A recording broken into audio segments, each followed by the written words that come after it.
En esta ocasión vamos a tener una disertación acerca de la palabra de Dios. Y antes de comenzar vamos a invitar al Espíritu Santo para que nos bendiga y nos dé el poder de lo alto. Oremos. Amantísimo Padre que moras en el cielo, Señor, agradecidos estamos, Señor, de que eres nuestro Creador y nuestro Redentor, Señor, de que nos has dejado tu palabra viva y eficaz, Señor. Gracias porque la podemos abrir y podemos oír de ti, Señor. Podemos recibir bendición, podemos recibir instrucción y podemos recibir la salvación. Padre de amor, quédate aquí con nosotros y con todas las personas que están oyendo este programa en este momento.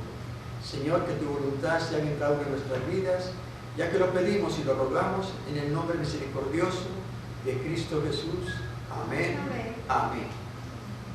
Hoy vamos a estudiar un temita muy interesante que se llama ¿qué ley fue abolida en la cruz? Es un tema que ha traído cierta controversia, pero qué interesante es poder abrir la palabra de Dios y ver qué es lo que dice Dios, no lo que dices tú o lo que digo yo. Así que les invito a que pongamos mucha atención y podamos ir recibiendo la bendición de Dios en su instrucción. Parece que antes los creyentes creían que la salvación venía si guardábamos la ley. La gente pensaba que si era estricta, guardando la ley, podía recibir la bendición del cielo y obtener la salvación. Muchos hemos oído de los fariseos, lo estricto que eran y las cargas que pusieron a la ley. ¿Y quién más que consultar a un apóstol que fue extremo, celoso en cuanto a la ley? Y el mismo Pablo, el apóstol Pablo, en el libro de Filipenses, en el capítulo 3, versos 4 y 6, él dijo: en cuanto a celo, perseguidor de la iglesia, dijo Pablo, en cuanto a la justicia que es en la ley irreprensible, por cuantas cosas eran para mí ganancia, las he estimado como pérdida por amor de Cristo. Y ciertamente estimo todas las cosas como pérdidas por el conocimiento de Cristo. Dice aquí también: era circuncidado al 8º día, del linaje de Israel, de la tribu de Benjamín, hebreo de hebreos, y en cuanto a la ley, fariseo.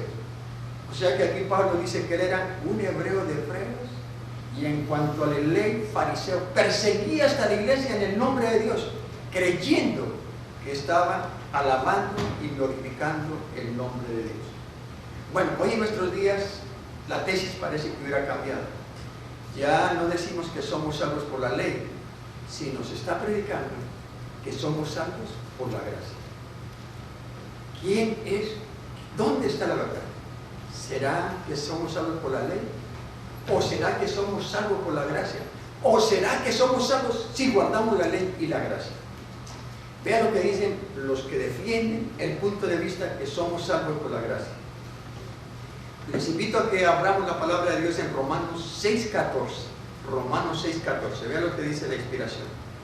Porque el pecado no se enseñorea de vosotros, pues no estáis bajo la ley, sino bajo la gracia.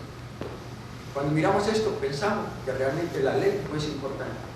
Y si miramos Romanos 3:20, dice: ya que por las obras de la ley ninguno será justificado delante de él. Ya que por las obras de la ley ningún ser humano será justificado delante de él. Y veamos otra cita, Romanos 3:28, para citar algunas citas nomás. Concluimos pues que el hombre es justificado por la fe sin las obras de la ley. Ahí está, decimos, no es necesario guardar la ley de Dios bajo esta afirmación. ¿Será importante la ley de Dios? Veamos qué dice la palabra de Dios. Y al ver la importancia de la ley, sí, vamos a ver qué ley fue abolida. Hoy vamos a estudiar ese tema. ¿Qué ley fue abolida? El hombre en el Edén era perfecto. Hermanos, gozaba de salud, de vida eterna. Todo era armonía, paz, comunicación con el cielo. Pero pasó algo. Entró la tentación, vino el pecado y la desgracia cayó sobre la humanidad, no solamente sobre nuestros primeros padres. Si uno mira Génesis 3, 1 al 15, allí vemos la tentación, cómo Satanás engañó al hombre y cómo lo hizo pecar. Sabe que este pecado en el Edén, esta consecuencia no solamente la llevamos todos los humanos, sino que también tocó a Cristo Jesús. Si uno mira Génesis 3:15, allí leemos algo que tiene que ver con el Salvador. Esa lucha que se engendró allí entre Satanás y Cristo Jesús. Pondré enemistad entre ti y la mujer, y entre tu simiente y la simiente suya.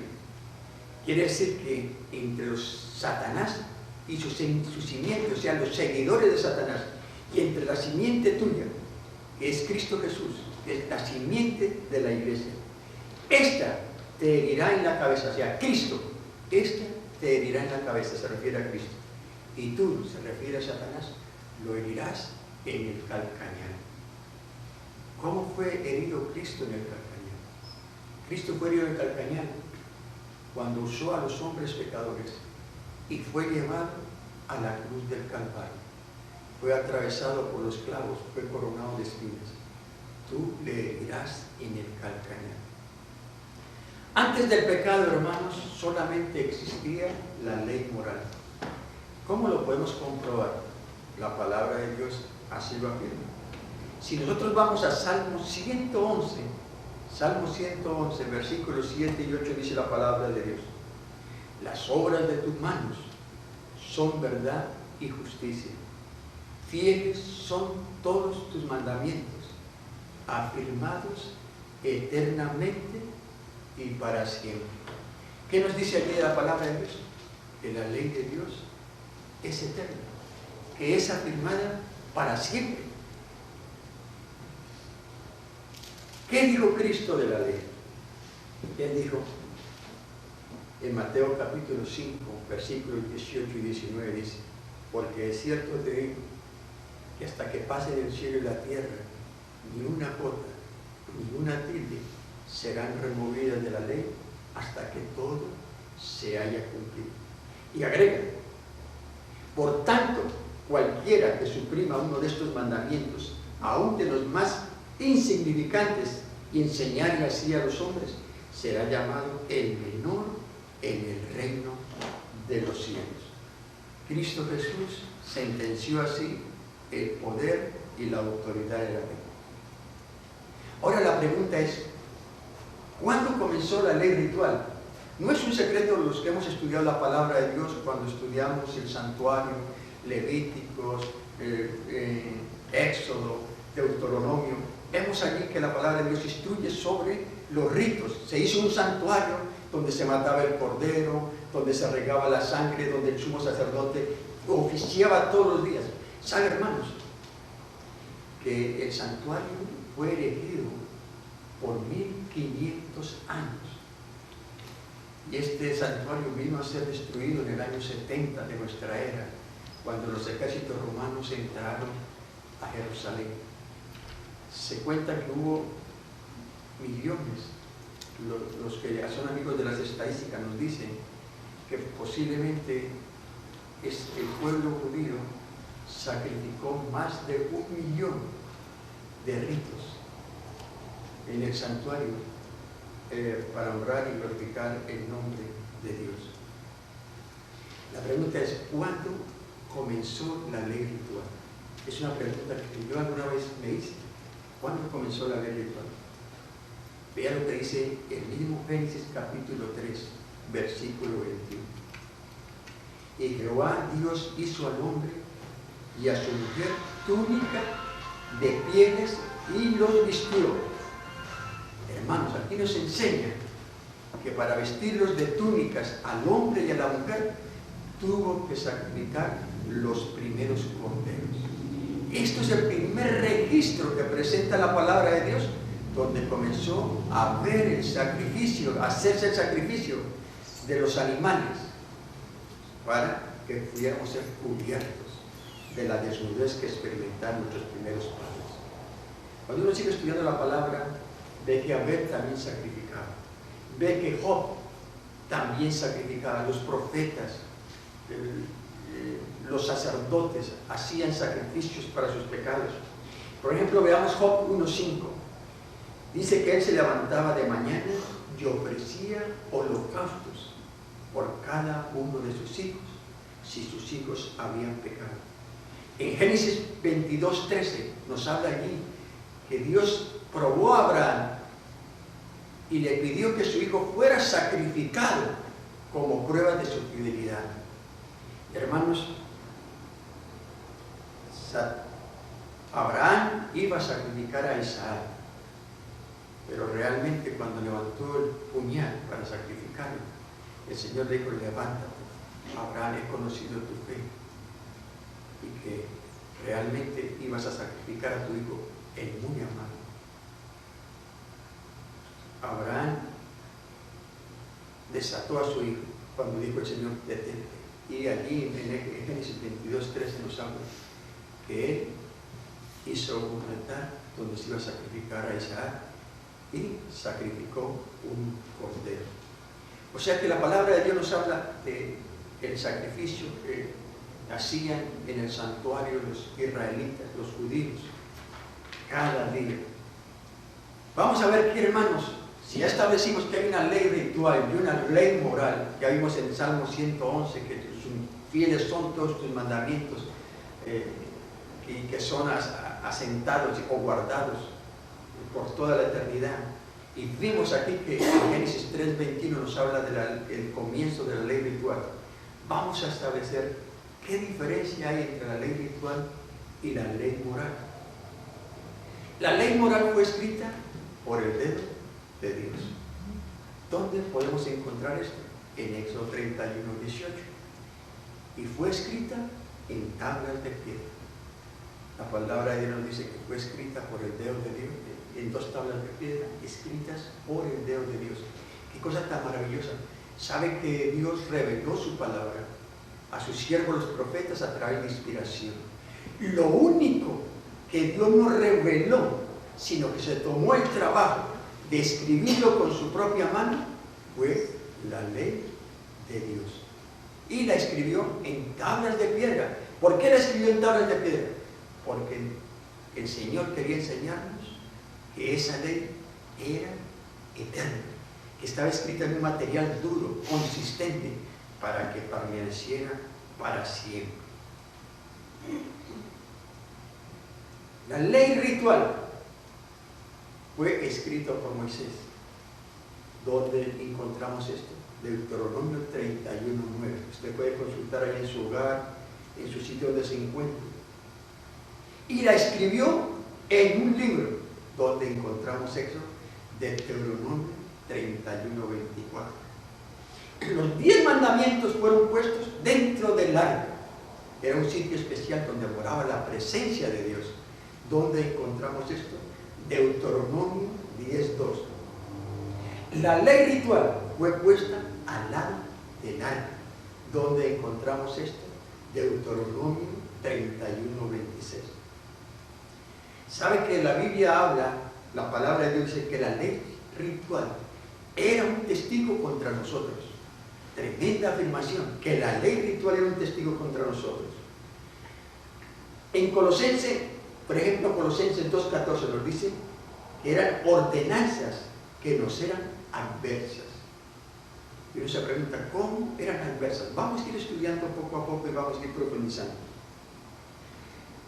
La ley ritual era una ley que era contra nosotros. Usted puede estudiar Deuteronomio 31:20, Colosenses 2:14.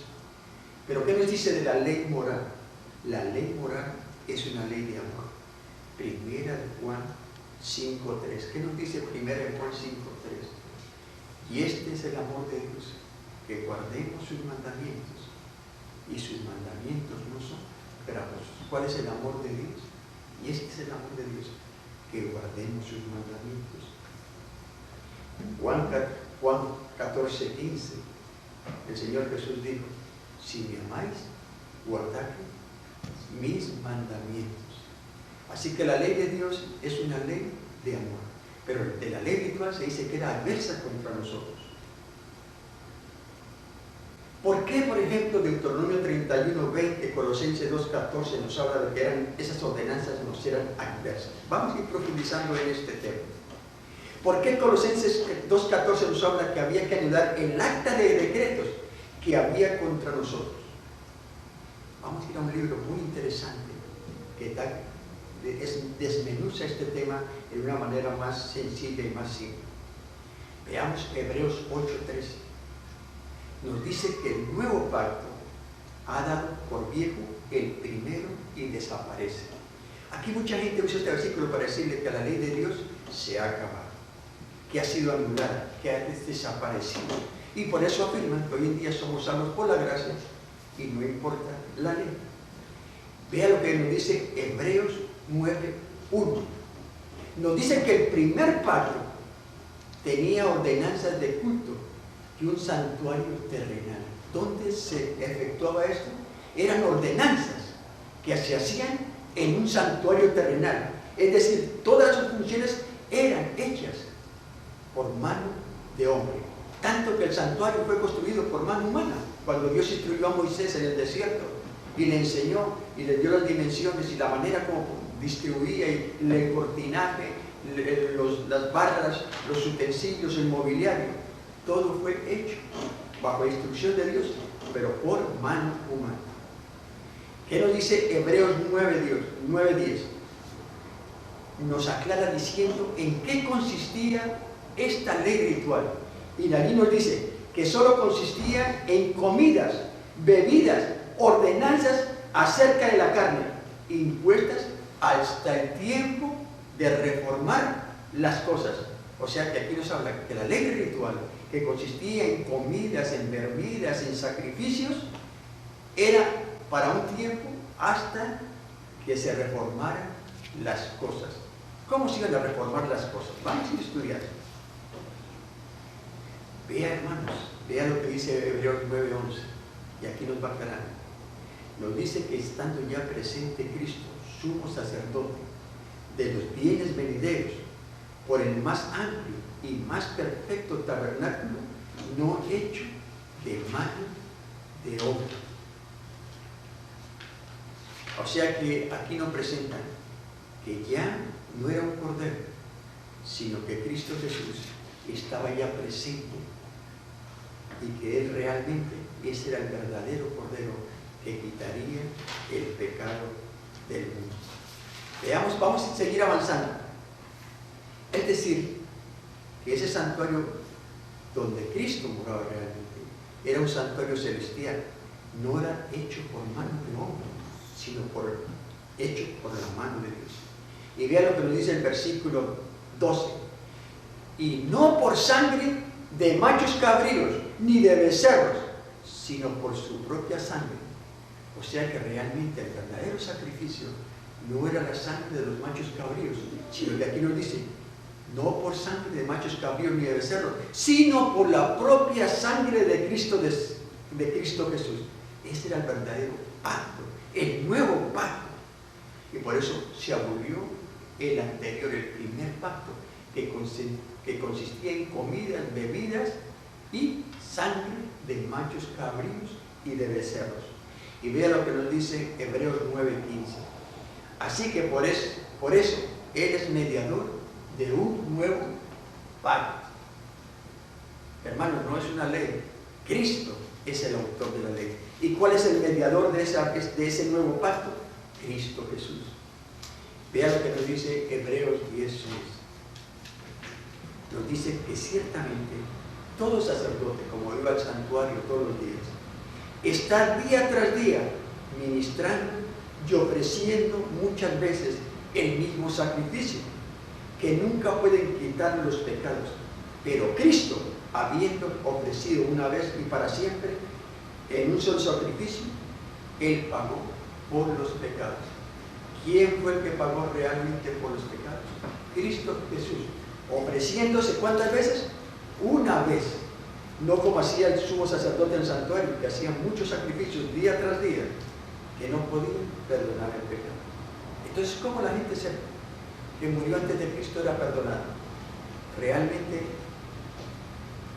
allí nos presenta un tipo y un antitipo.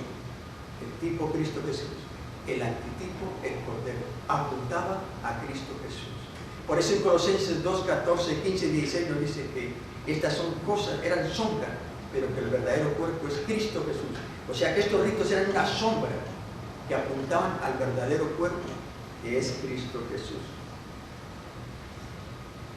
Veamos cómo presenta la Biblia la relación entre la ley y la fe. Porque hoy en día los que sostenemos que es la fe, que es la gracia o que es la ley, veamos qué balance hace la palabra de Dios. Santiago 2.14 nos dice: hermanos míos, ¿qué aprovecha si alguno dice que tiene fe y no tiene obras? ¿Podrá la fe salvarlo? Ayer realmente nos está hablando de la gracia. ¿Podrá una gracia sin obras salvar? Entonces los que dicen que solamente la gracia, si somos salvos por gracia, es una verdad. Pero la palabra de Dios nos magnifica y aquí nos dice que la fe sin obras es muerta. Y vea lo que nos dice el mismo Santiago capítulo 2, versículo 26. Porque el cuerpo, como el cuerpo sin espíritu está muerto, así también la fe sin obras está muerta. Y eso es lógico, es sencillo de entender, hermanos. Y aquí vamos a volver para profundizar un poquito más. Romanos 3:28, que ya lo leímos, dice: concluimos pues que el hombre es justificado por la fe sin las obras de la ley. Vamos, aquí otra vez volvemos a la confusión. Pero mucha gente que presenta 3:28 dice: concluimos pues que el hombre es justificado, perdonado por la fe sin las obras de la ley, no ha leído el versículo 31 del mismo capítulo 3. Vean lo que dice el 31, el Romanos 3:21. Leímos el 28, donde dice que el hombre es justificado por la fe sin las obras de la ley. Pero si vamos tres versículos más adelante, el 31 dice: luego, por la fe, dijo el mismo apóstol, ¿invalidamos la ley? En ninguna manera, sino que confirmamos la ley. Entonces esto quiere decir que la gracia, la fe, no invalida la ley, sino que confirmamos la ley. Traduciendo esto, ¿qué quiere decir? Que si usted es un buen cristiano, que tiene fe, que vive bajo la gracia de la salvación, usted será una persona que no adultera, será una persona que no miente, será una persona que no roba, será una persona que no tiene ídolos. Por eso el apóstol dice: luego, por la fe invalidamos la ley. No, al contrario, el que tiene fe confirma la ley. ¿Usted creería en un cristiano, un buen cristiano, que se dice que es buen cristiano cuando lo ve robando, lo ve mintiendo? No. Usted ve que un cristiano vive de acuerdo a la ley de Dios, que es una instrucción. Quiero invitarlos a que veamos 1 Juan 3:4. El que comete pecado infringe la ley, porque el pecado es infracción de la ley. ¿El pecado existe hoy en día? Naturalmente. ¿Por qué? Porque hay una ley. Si no hubiera ley, no hubiera pecado, porque dice que es pecado. Pecado es infringir la ley de Dios. O sea que la ley de Dios sigue siendo eterna. Yo quiero concluir cerrando esta parte, lo que dice el libro de Juan, capítulo 1, versículo 29. Un día Juan estaba allí junto al Jordán, donde él bautizaba y donde él instruía. Y él vio que venía Cristo Jesús, el Maestro, y él dijo: he aquí el Cordero de Dios que quita el pecado del mundo. Cristo es una realidad en tu vida, naturalmente. Si Cristo es una realidad en tu vida, si tú confiesas tus pecados, Él es fiel y justo para perdonar nuestros pecados. He aquí el Cordero de Dios, he aquí que viene el Cordero de Dios que quita el pecado del mundo. Hermanos, la fe sin obras es muerta. muéstrame tu fe, sin obras que yo mostraré mis obras, sin fe.